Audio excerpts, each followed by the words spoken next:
Hello दोस्तों, आप सभी को नमस्कार। मैं विपिन आप सभी का स्वागत करता हूं अपने YouTube चैनल विपिन मैथ्स पर। आज प्रॉफिट लॉस की तीसरी क्लास होगी। जब अलग अलग भाग को अलग अलग कीमत पर बेचा जाता है तब कैसे प्रॉफिट या लॉस काउंट करते हैं, इन सवालों को आज हम लोग सीखेंगे। तो आइए बिना देरी किए करते हैं शुरू और सीधे आते हैं पहले सवाल पर। आज की क्लास का पहला सवाल। एक फुटकर विक्रेता ने 1280 रुपए में कुछ सामान खरीदा और उसने एक तिहाई भाग को 15% की हानि पर बेच दिया। शेष भाग को कितने परसेंट लाभ पर बेचा जाना चाहिए जिससे पूरे लेन देन में 15% का लाभ हो। एसएससी जीडी 2023 का सवाल। इस टाइप के सवाल को करने का सबसे सटीक तरीका क्या हो सकता है वो आप देखो। हमसे लास्ट में पूछा है कितने परसेंट लाभ पर बेचा जाना चाहिए, तो ओरिजिनल वैल्यू का कोई मतलब नहीं, तो 1280 का कोई रोल नहीं है। एक तिहाई भाग को 15% की हानि पर, तो ऐसे लिखेंगे 1/3 इंटू करेंगे -15 से, हानि है तो माइनस, प्लस जब एक तिहाई सामान बेच चुके तो सामान बचेगा 2/3। तो हमने ऐसे मान लिया कि 2/3 भाग को आप x% के लाभ पर बेचेंगे तो पूरे सौदे में फायदा हो जाएगा 15% का, तो बराबर लिखेंगे 15। अगर दोनों पक्षों में 3 से गुणा कर दें तो यहां से 3 हो जाएगा कैंसिल, यहां से 3 हट जाएगा और यहां गुणा हो जाएगा 3 से, तो यहां से -15 प्लस 2x बराबर 45। 15 ले जाएंगे उधर तो 2x इक्वल टू 45 प्लस 15 यह आ जाएगा 60। तो x की वैल्यू यहां से निकालेंगे 60/2, तो यह आ जाएगा 30%। अगर शेष सामान को 30% लाभ पर बेचेंगे तो पूरे सौदे में हमें फायदा हो जाएगा 15% का, तो अपना सही उत्तर है 30%। ऑप्शन बी ये सही है। 2023 में पूछा गया सवाल। तो अगला सवाल है, यदि सामान 600 रुपए में खरीदा जाता है और उसका 5वां हिस्सा 20% की हानि पर बेचा जाता है तो शेष को कितने प्रतिशत लाभ पर बेचा जाना चाहिए ताकि पूरे लेन देन पर 30% का लाभ हो। डिक्टो सवाल है पहले सवाल का। तो हमसे पूछा है लाभ परसेंट, शेष भाग को कितने परसेंट लाभ पर बेचा जाना चाहिए, तो ये कंपैरेटिव वैल्यू, तो ओरिजिनल वैल्यू का कोई मतलब नहीं, 600 रुपए से हमें कोई मतलब नहीं है। अब आप देखो 5वां हिस्सा, तो लिखेंगे 1/5,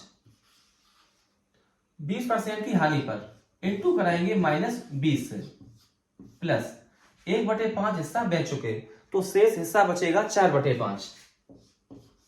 तो आप ऐसे मान लो कि 4/5 को अगर x% लाभ पर बेचेंगे तो हमें पूरे लेन देन पर फायदा हो जाएगा 30% का, बराबर 30। अब दोनों तरफ आप गुणा करा दो 5 से, तो यहां से 5 हो जाएगा खत्म, यहां से 5 कैंसिल और यहां गुणा हो जाएगा 5 से, तो ये -20 प्लस 4x इक्वल टू 30 का 5 में गुणा, ये आएगा 150। तो 4x इक्वल टू 150 प्लस 20 ये हो जाएगा 170। यहां से वैल्यू निकालेंगे x की, तो x बराबर 170/4, 2 से कर दो डिवाइड, तो ये आ जाएगा 85/2, 85 का आधा, तो ये बनेगा 42.5, 42.5%। अगर शेष भाग को 42.5% के लाभ पर बेचेंगे तो पूरे सौदे में हमें फायदा होगा 30% का, तो ऑप्शन सी ये बिल्कुल सही है। आते हैं अगले सवाल पे। सामान का 1/3 हिस्सा 15% लाभ पर बेचा जाता है, सामान का 25% हिस्सा 20% लाभ पर बेचा जाता है और शेष सामान 10% की हानि पर बेचा जाता है। यदि पूरे लेन देन में 350 रुपए का लाभ अर्जित किया जाता है तो सामान का वास्तविक मूल्य कितना था। बड़ा बेहतरीन सवाल, देखो कैसे करें। 1/3 हिस्सा 15% के लाभ पर, तो ऐसे लिखेंगे 1/3 इंटू करेंगे 15% से, या लिख दो केवल 15। सामान का 25% हिस्सा, 25% की फ्रैक्शन होती है 1/4, तो प्लस 1/4 जो हिस्सा बेचा है वो 20% के प्रॉफिट पर, तो इंटू कर दो 20 से करा, और शेष सामान 10% की हानि पर 1/3 प्लस 1/4 जोड़ने पे ये आएगा 7/12। तो 7/12 हिस्सा हम बेच चुके, तो शेष हिस्सा बचेगा 1 - 7/12, तो 5/12 प्लस शेष भाग बचेगा 5/12, जिसे हम बेच रहे हैं 10% की हानि पर, तो इंटू करा दो -10 से। अब करते हैं सॉल्व। तो 15 को 3 डिवाइड करेगा 5 बार, 20 को 4 डिवाइड करेगा 5 बार, तो 5 + 5। अब इसे करते सॉल्व, तो ये आएगा -50/12, तो 5 5 10 बराबर 10 - 50/12, तो 12 का 10वें गुणा 120, 120 से 50 कम, तो ये आ जाएगा 70, 70/12%। टोटल हमें फायदा हो गया 70/12%, जिसकी वैल्यू हमें पता है 350 रुपए। अगर पूरे लेन देन पर फायदा होता है 350 रुपए, जिसकी परसेंटेज वैल्यू आ गई 70/12%, इक्वल करेंगे 350 रुपए के बराबर। तो ये 0 से ये 0 कैंसिल, 7 35 को डिवाइड कर देगा 5 बार, तो 1% की वैल्यू यहां से निकल आएगी 12 का 5वें गुणा 60, तो 1% बराबर 60 रुपए के बराबर। हमसे पूछा है सामान का क्रय मूल्य, और क्रय मूल्य होता है 100%, 1% बराबर 60 के, तो 100% बराबर 2 0 यहाँ चिपकाएंगे, 2 0 यहाँ पर, तो सामान का क्रय मूल्य हो जाएगा 6000 रुपए। तो अपना ऑप्शन सही है, ऑप्शन नंबर डी, सामान का क्रय मूल्य 6000 रुपए। जितने हम लोग क्वेश्चन कर रहे हैं सारे सवाल परीक्षा में पूछे गए सवाल हैं 2020, 21, 22 या 23 में।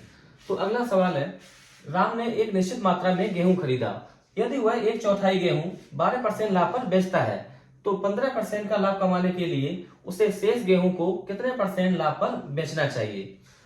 तो सबसे पहले उसने बेचा है 1/4 गेहूं, तो लिखेंगे 1/4, चौथाई गेहूं को बेचा है 12% के लाभ पर, तो गुणा करा दो आप 12 से, तो शेष भाग बचेगा 3/4। तो आप ऐसे मान लो कि 3/4 भाग को अगर x% के लाभ पर बेचेंगे, तो टोटल हमें मिला के फायदा हो जाएगा 15% का, तो बराबर करेंगे 15। अब दोनों पक्षों में आप गुणा कर दो 4 से, तो यहां से 4 हो जाएगा कैंसिल, यहां से 4 हो जाएगा कैंसिल, और यहां गुणा हो जाएगा 4 से, तो 3x बराबर 15 का 4 में गुणा 60, और ये हो जाएगा -12, तो 60 से 12 कम, ये आ जाएगा 48, तो x बराबर 48/3, ये आ जाएगा 16%। अगर शेष भाग को 16% के प्रॉफिट पर बेचेंगे, तो पूरे लेन देन में उसे फायदा हो जाएगा 15% का, तो अपना ऑप्शन सही है 16%, तो ऑप्शन ए ये सही है। ये सवाल एसएससी सीएचएसएल में पूछा गया सवाल है। क्वेश्चन नंबर 5 है, यदि कुल वस्तुओं के 80% को 15% की हानि पर बेचा गया है तथा शेष वस्तुओं को 15% के लाभ पर बेचा गया है, तो कुल हानि प्रतिशत क्या होगा। तो बिल्कुल सेम सवाल है, 80% को 15% की हानि पर, 80% की फ्रैक्शन 4/5 इंटू करेंगे 15% हानि, तो -15 प्लस 4/5 हिस्सा बेच चुके, तो शेष हिस्सा बचेगा 1/5, 1/5 हिस्से को बेचा है 15% के लाभ पर, तो गुणा लगा दो आप 15 से। अब इसे करते हैं सॉल्व, तो 5 15 को डिवाइड करेगा 3 बार, 4 का 3 में गुणा आएगा -12 प्लस 5 15 को डिवाइड करेगा 3 बार, तो प्लस का 3, -12 + 3, यह आएगा बराबर -9%। माइनस दिखाता है हानि को, तो हमें हानि हो जाएगी 9% की, तो ऑप्शन सही है, ऑप्शन तीसरा। तो आज की क्लास का 6वां सवाल, यदि कुल वस्तुओं के 60% को 50% हानि पर बेचा गया है तथा शेष वस्तुओं को 50% लाभ पर बेचा गया है, तो कुल हानि प्रतिशत क्या होगा। 60% की फ्रैक्शन 3/5, तो 3/5 हिस्सा बेचा गया 50% की हानि पर, तो गुणा कर दो -50 से, 3/5 हिस्सा बेच चुके, तो शेष हिस्सा बचेगा 1 - 3/5, तो 2/5, 2/5 हिस्सा को बेच रहे, 50% के लाभ पर, तो गुणा कर दो आप 50 से। बस इसे कर लो सॉल्व। 5 50 को डिवाइड करेगा 10 बार, 10 का 3 में गुणा, तो ये आएगा -30 प्लस 5 दाई 50, 10 का 2 में गुणा 20, -30 प्लस 20 -10%। माइनस दिखाता है हानि को, तो कुल मिला के हमें हानि हो जाएगी 10% की। तो ऑप्शन सही है, ऑप्शन डी।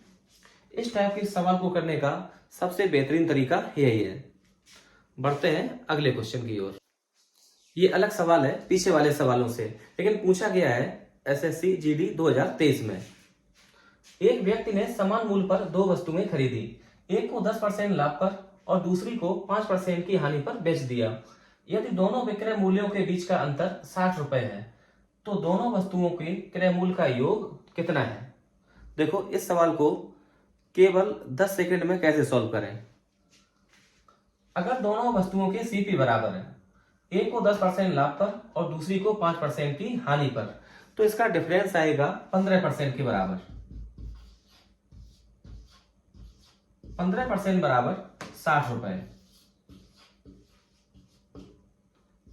तो 1% बराबर 4 रुपए के बराबर। तो प्रत्येक वस्तु का सीपी निकल आएगा 400 रुपए। मतलब एक वस्तु का जो सीपी है वो 400 है, तो दोनों वस्तुओं के क्रय मूल्य का योग हमसे पूछा है, तो 400 में गुणा कराएंगे 2 से, तो यह आ जाएगा 800 रुपए। तो 800 रुपए सही उत्तर, ऑप्शन नंबर डी ये सही है। तो आज की क्लास में बस इतना ही। अगर वीडियो पसंद आई हो तो प्लीज लाइक करें, शेयर करें। वीडियो देखने के लिए आपका दिल से शुक्रिया।